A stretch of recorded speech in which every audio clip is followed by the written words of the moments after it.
بسم اللہ الرحمن الرحیم۔ السلام علیکم ورحمۃ اللہ وبرکاتہ۔ معزز سامعین و ناظرین، بہت سے گھروں میں لڑائیں جھگڑے ہوتے ہیں، چوریاں ہوتی ہیں، جنات چوری کر لیتے ہیں، پیسے کٹ جاتے ہیں، کپڑوں کو ڈک لگتے ہیں، بہت سے مسائل ہیں۔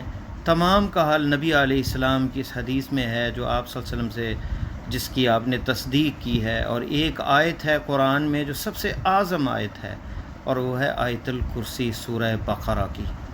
اس آیت الکرسی کے فضائل جو ہیں، ترغیب و ترہیب کے اندر ایک حدیث ہے کہ یہ وہ آیت الکرسی ہے جس کی زبان ہے اور دو ہونٹ ہیں، اور یہ اللہ کا ذکر کرتی ہے عرش کے پاس۔